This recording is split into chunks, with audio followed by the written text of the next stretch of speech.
guys, today I just got my LORAC Mega Pro Palette 2 in the mail, so I thought I might as well get on here and do a little quick first impressions. Can't really do a review since I just got it, and swatch video because this is a limited edition palette, but it is not out of stock yet. So I thought I'd hurry up and film this for you guys and get this up in case you were thinking about getting it and maybe you wanted to hear other people's opinions, see swatches and things like that, because there is picture swatches, but I personally prefer video swatches. You can see how they swatch, you know, the texture and people's opinions and things like that.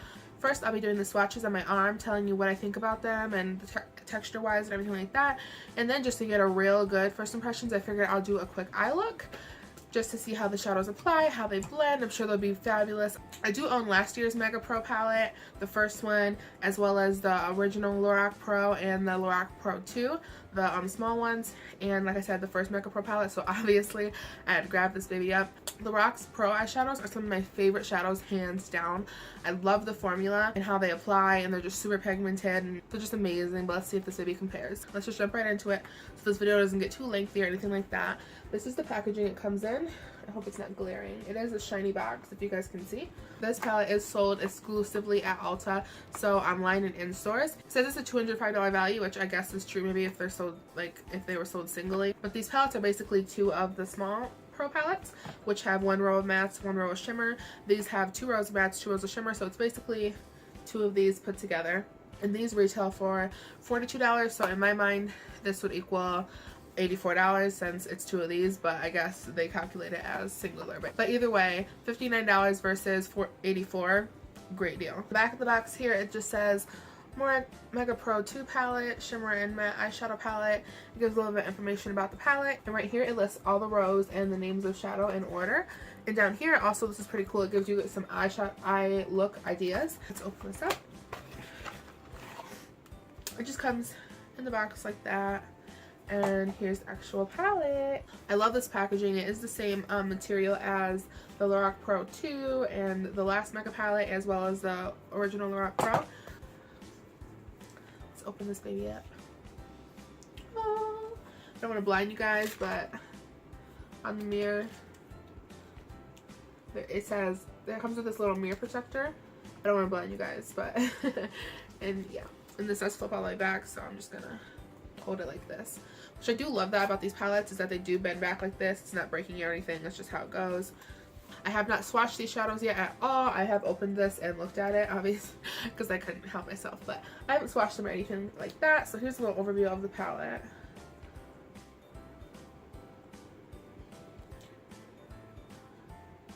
These first two rows right here are all matte, and these last 2 are shimmers. There's a really nice range of colors, I think, and I love obviously that it's half matte, half shimmer. I think it gives you really good options to create like eye looks just using this palette, which is what I'm going to be doing. You can go from very wearable to daytime to very dramatic to nighttime with this palette, with just using this palette. And since it does have really nice highlight shades in this area, and you also get your basic matte black, which they include in every palette, which I really appreciate. I also really like how they arrange these shadows. I noticed, I feel like they didn't claim that this is what it's supposed to be, but when I was looking over it, I just feel like these little quads right here, like that would be I'm trying to see, like those 4 would make a really nice look, those 4 would make a really nice look, as well as those 4, like the 2 middle rows, since it is a matte shimmer. Using those, I just feel like they paired it very well. They organized it very well. It sort of goes light to dark, not necessarily, but they do kind of have all the highlight shades on this end as well as the more dramatic on this end. And they also paired it kind of in color groups, like, you know, really warm right here. You got some cools, some neutrals, things like that. I just think they did a really great job organizing this. But enough babbling, let's get to swatching. So far, just swatching these 2, they are super creamy, super velvety. There's not too much crumbling or anything like that. You can see where I swatched. They feel just like the other LORAC Pro shadows. So if you do own those other 2 palettes, so far it's looking like these are going to be the exact same amazing quality. Kind of like describe these shades, not very much because I'm really bad with describing shades. But here's the first row. As you can see, super pigmented. They're not chalky at all. I mean, maybe this one a teeny bit, but that is because it's a super light shade. They applied super nicely. This is with no primer or anything like that, just straight off the pan to my arm. Porcelain, custard, tawny, burlap, melon, tangerine, saddle, and forest. And just to show you guys real quick, they do have pretty good staying powder. This is no primer or anything like that. I did put some in my eye makeup remover on my arm and wipe it away, and you can still see it's there. Moving on to the second row, here is Bisque, Lavender, Purple, Sorbet, Goji, I think that's how you say that, I'm not sure, Cabernet, Ash, and Black. Now I did notice some of these were creamier than others. The first row was pretty much spot on. They were all super creamy. I did notice lavender and purple weren't as velvety as the rest. They weren't dry, just a little bit less velvety. And like these three, like Goji and Ash and Cabernet, were super creamy. Black again lacked a teeny bit of creaminess, nothing bad or anything like that, but these were just exceptional right here. So there is the second row of mattes. So I love this color, loving it. Now moving on to the third row, which is shimmers. Swatching these, I did realize they were all super buttery, creamy, nice, just like the other LORAC Pro shades, except for two I was a teeny bit disappointed in. Not color wise, but texture wise, they weren't as buttery as the others.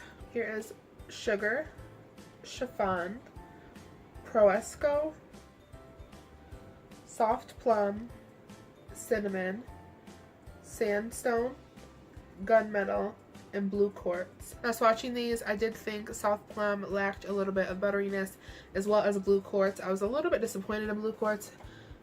Color wise as well, I thought it was going to be more shimmery like these are. I don't know if you guys can tell, like when I move my arm, it doesn't have much of a sheen, but nonetheless it's a pretty color. I don't know if you guys can tell when I move my arm, all the other ones have a super, the pick up on the light, and Blue Quartz doesn't as much. Oh my god, this last row just blew my mind out the water, you guys. Oh my goodness. Oh my god. This entire row, super creamy, so pigmented.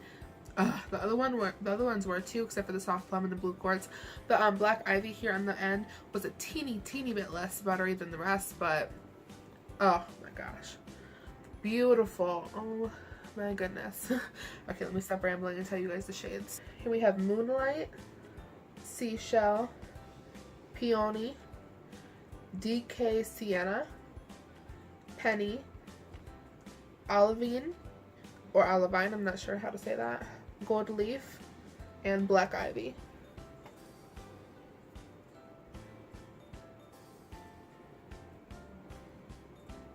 They have really nice shine. Oh my god, beautiful. I'm dead. Like, I can't. I literally can't with this last one.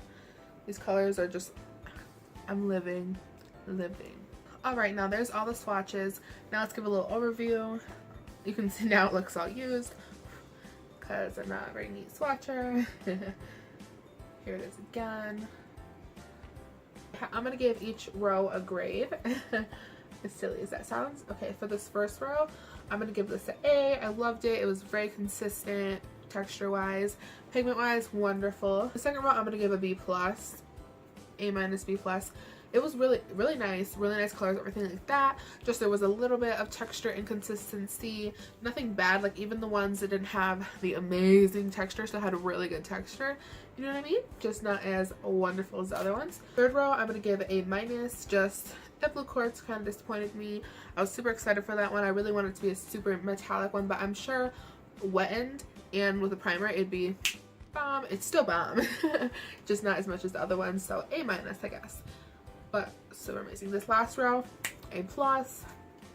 Okay, now we're gonna do an eye look with this so you guys can see how it performs, just to give an even better first impressions. Alright, so just jumping in, I'm gonna take, for a transition, I'm just gonna make this up as we go. We're just gonna wing it. I don't really have a specific look in mind. I think I want to use Penny all over the lid, but let's just jump in. Okay, so for a transition shade on a fluffy brush, I'm gonna take Burlap. Now keep in mind I don't have a lot on my brush. I like to start little, you know, build up as well, because I do have all my face makeup done and I'm not trying to get a ton of fallout. So that's why it's not like crazy pal pigment. If I dip this in there straight to my eye, didn't dust off my brush or something like that, it'd probably be insane, but that's not how I do my makeup. So far blending wise, it's really nice, just like my other ones. I'm a very big fan of LORAC, so I already kind of know what to expect from their pro palettes. But there you go. Okay, so there's a transition shade.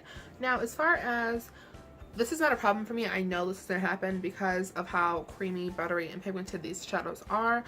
They are super soft, so when you dip your brush into it, you do get some kickback. It doesn't like all over. If you're, as Coffee Break with Danny would say, an eyeshadow bully, you might not like these unless you just don't mind. I just blow it off. I'll show you guys when we go on with the next shade. It's just because of how I feel like that's just to be expected with, in my experience, all the like super creamy shadows I used.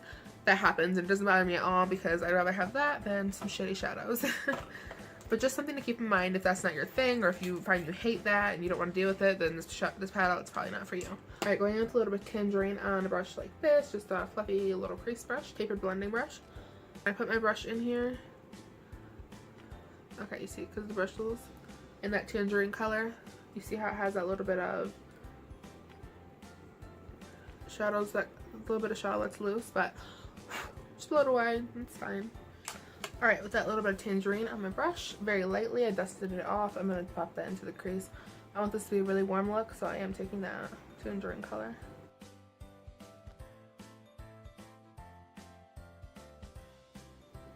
This does seem to be applying well, and as well as blending into the other color pretty nicely.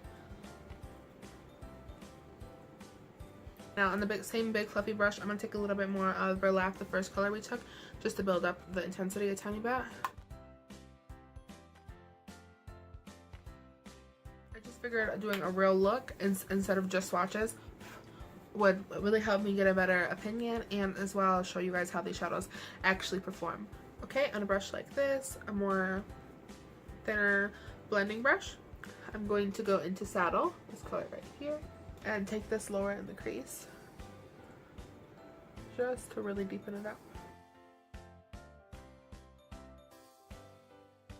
I am taking the Saddle color all the way in here to the inner corner, all the way out to the outer.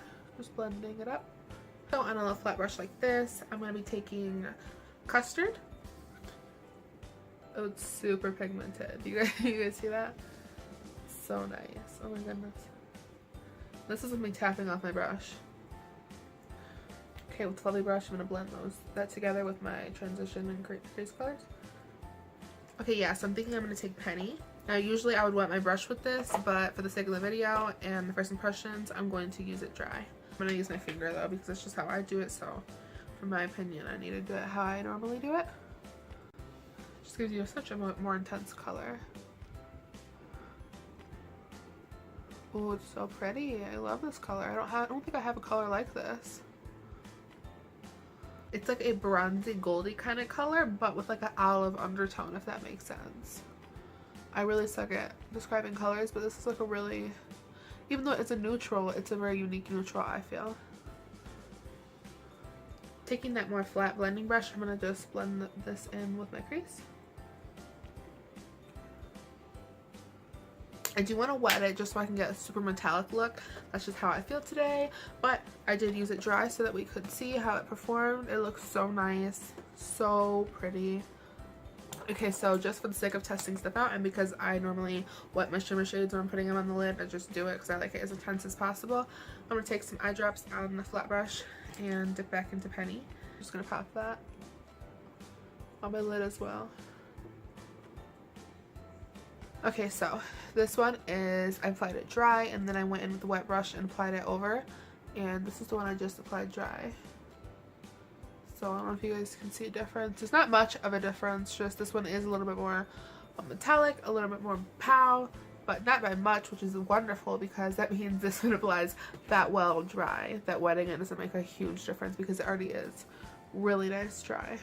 Okay, for the lower lash line on a short shader brush, I'm going to go back into that Burlap color, the first color we used earlier.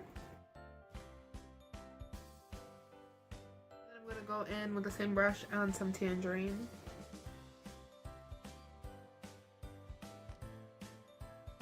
Take some Sable on that same shader brush and just add this to the outer of underneath my lash line. I'm going to take a flat fluffy brush like so and just blend it all out.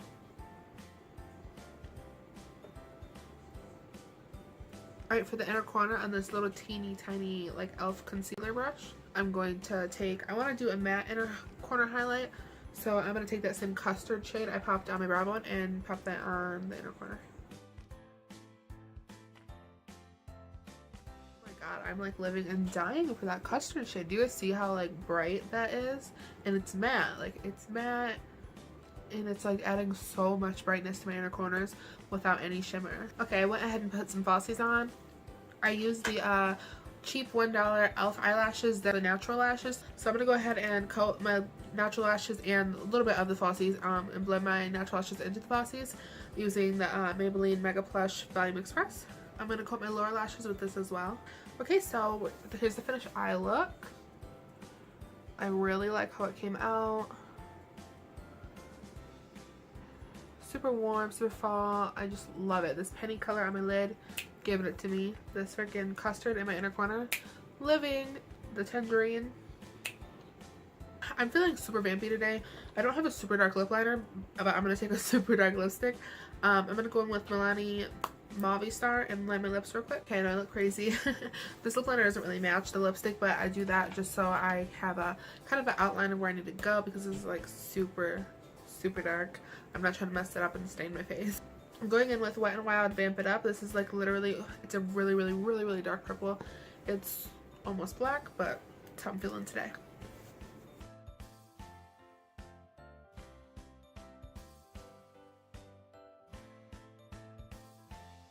Super goth with this skull headband, my piercings, and this dark lipstick, but who cares?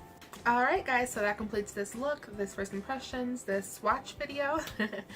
I hope this was really helpful for you guys. I thought doing the look with the palette would be really nice, just to see how they actually are in action, how they apply, everything like that, and then the swatches as well. All in all, I give this palette an A-, an A. There's only about 4 shadows that were like a little bit less amazing quality as the rest, which is why it's A-, but even those 4 are still really great shadows. They were just lacking a little bit compared to the others. Like when I'd swatch them, they weren't as super buttery as the rest of them. But would I recommend this palette? Yes. Do I think it's worth the money? Hell yes. Because like I said, the smaller LORAC Pro palettes, the ones that are 2 rows, this is 2 of them put together. This would be $84 if it was 2 of those versus $60. Plus it's limited edition. All these shades are limited edition, so if you've been thinking about getting it, grab it. We'll have the link to where you can purchase this from Ulta.com in the down bar, or you can just run into your local Ulta store and pick it up there. But if you do buy this from Ulta.com and you are in the USA, you do get free shipping because it is $60, so it is over 25 or 30, whatever the limit is. But yeah, all in all, I love this palette. I think it performed really well. I do not regret buying it whatsoever. I'm super happy I got my hands on it. This year, this sold out in like 2 days, and everyone was pissed because a lot of people didn't get to get their hands on it. So I thought I'd hurry up and get this video done for you guys. Sorry if I had lipstick on my teeth right here in those last 5 sentences. I just noticed. That's it for today's video. I hope you found it helpful. If you did and you enjoyed this look as well as the swatches, please like, comment, subscribe to my channel below. And as always, thank you guys so much for watching. I love you all.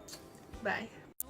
Nobody's gonna love you if you can display your way to capture this. Nobody's gonna hold your